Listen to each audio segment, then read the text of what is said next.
تو ابھی ایک صوبہ اتراکھنڈ کا ہے، وہاں پر یہ فیصلہ کیا گیا کہ یکساں قانون نافذ ہوگا، اور اس میں قانون میں شقیں دیکھو، ایسے جاہل اجڑ گدھے کہتے ہیں کہ عورت کے لیے عدت نہیں تسلیم کی جائے گی۔ آج کل کے دور میں بڑے فتنے ہیں، اور اب ایک سلسلہ شروع ہوا ہے کہ اب قانون لایا جائے گا، یونیفارم سول کوڈ جس کو کہا جاتا ہے، یعنی یکساں قانون، یکساں معاشرتی قانون، تمدنی قانون۔ یکساں قانون کا مطلب یہ ہے کہ مسلمانوں کا الگ نہیں ہوگا، ہندوؤں کا الگ نہیں ہوگا، اصلاً ہندوؤں کا ہی ہوگا یا یورپین قانون ہوگا، وہ سب پر نافذ کیا جائے گا۔ تو ابھی ایک صوبہ اتراکھنڈ کا ہے، وہاں پر یہ فیصلہ کیا گیا کہ یکساں قانون نافذ ہوگا، اور اس میں قانون میں شقیں دیکھو، ایسے جاہل اجڑ گدھے کہتے ہیں کہ عورت کے لیے عدت نہیں تسلیم کی جائے گی، یعنی اب عورت عدت میں نہیں بیٹھے گی، طلاق ہو جائے یا شوہر کا انتقال ہو جائے تو عدت نہیں۔ اب وہ گدھے یہ نہیں سمجھتے کہ عدت میں تو عورت کی عزت ہے، اس کی شرافت ہے، اس کی آبرو کی حفاظت ہے، اور اس کے بڑے مقاصد ہیں، جن مقاصد کے لیے اللہ نے قرآن میں عدت کو فرض کیا ہے۔ لیکن وہ بدماش، غنڈے، خبیث، مجرم، وہ چاہتے یہ ہیں کہ قرآن کو بدل دیں، تو انہوں نے یہ کہا کہ صاحب عدت نہیں ہوگی۔ اب ظاہر ہے کہ اس پر بات کی جا رہی کہ غلط ہے، یہ قانون بے بنیاد ہے، غیر منطقی ہے، اور اصول کے خلاف ہے۔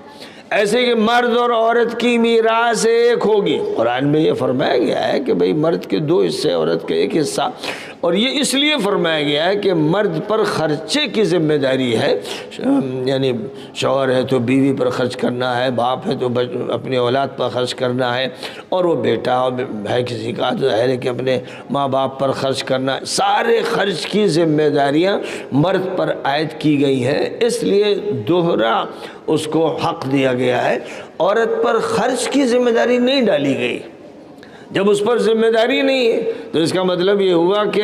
مرد کو مثلا 10 روپے دیے گئے اور یہ کہا گیا کہ صاحب سب پر خرچ کرنا ہے، تو اس کے پاس 98 بھی نہیں بچے گی۔ عورت کو 5 روپے دیے گئے اور کہا کہ بس یہ تمہارے، کسی پر خرچ کرنا تمہاری ذمہ داری نہیں، تو اس کے 5 صحیح سالم رہے، محفوظ رہے، اور اس کے 10 روپے سب چلے گئے، قرض بھی لینا پڑا۔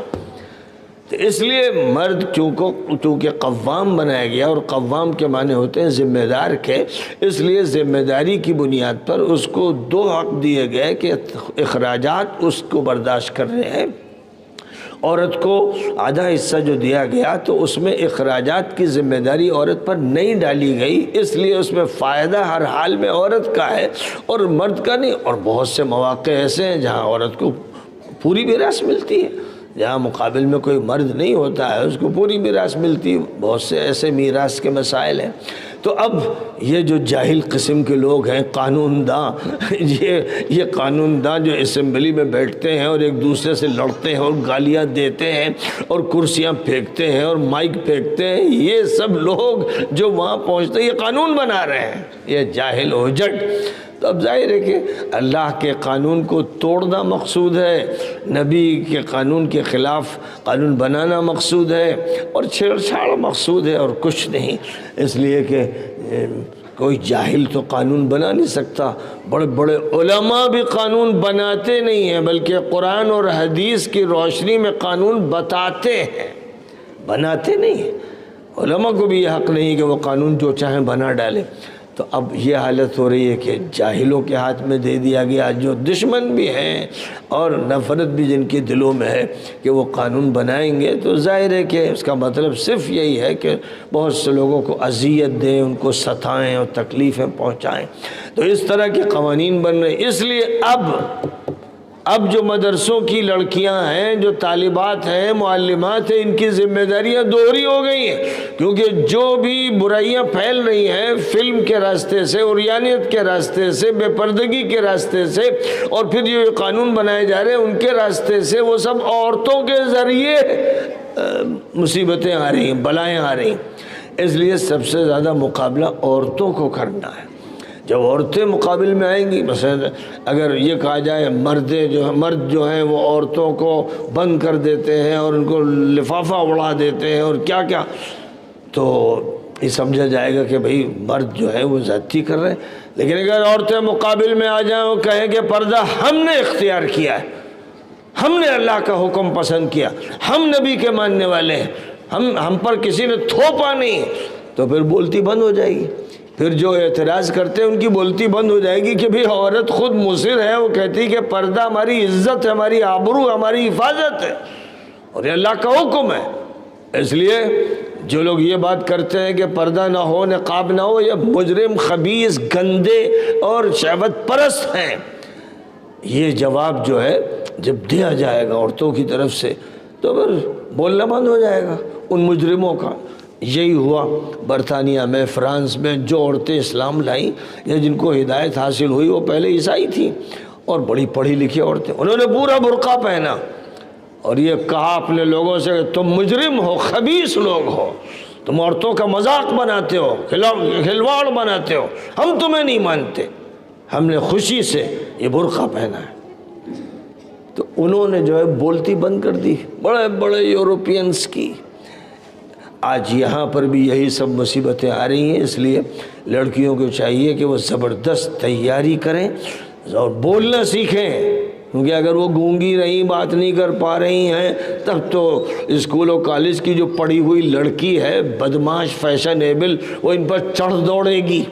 اس لیے مدرسے کی لڑکیوں کو چاہیے کہ اچھی تقریر بھی کریں، اچھا بیان کریں، دلیل دے سکیں، منطق والی بات کریں، ایسی بات کریں کہ مقابل کے جو لوگ ہیں وہ سناٹے میں آ جائیں، سکتے میں آ جائیں۔ اس کی ضرورت ہے، اور اس کے لیے جو مدرسے میں نادی ہوتی ہے یا جمعیت الاصلاح وغیرہ کے نام سے جو مشقیں کرائی جاتی ہیں، اہتمام سے ان کی مشقیں کرنا چاہیے۔ اس معاملے میں سستی نہیں ہونی چاہیے، یا یہ نہیں سوچنا چاہیے کہ بھئی مرد تقریر کرتے ہیں، ہم لوگ کہاں تقریر کرتے ہیں تو ہم لوگ کیوں سیکھیں۔ یہ سب جہالت کی باتیں ہیں۔ زبردست طریقے پر بیان بھی سیکھنا چاہیے، تقریر سیکھنا چاہیے، علم حاصل کرنا چاہیے، اور جو تقریریں اچھی خواتین کر رہی ہیں، داعیہ ہیں، مبلغہ ہیں، دنیا میں بھی بہت سی مشہور ہیں، ان کے بیانات سننے چاہیے تاکہ ان کے بیانات سن کر بیان کرنے کا سلیقہ پیدا ہو، کیسے بات کی جاتی ہے، جو مرتب بات ہو، مدلل بات ہو، جس میں قرآن کی آیتیں بھی ہوں اور حدیثیں بھی ہوں اور فقہ کے احکام بھی بیان کیے جائیں اور سب ترتیب سے بیان کیا جائے۔ تو تقریریں سن کر تقریروں کی صلاحیت بھی پیدا کرنا چاہیے، اور مضمون لکھنا بھی سیکھنا چاہیے کہ کوئی بھی غلط مضمون ہے تو اس کا جواب دیا جائے، اور خواتین آگے بڑھ کر ایسے غلط مضامین کا جواب دیں۔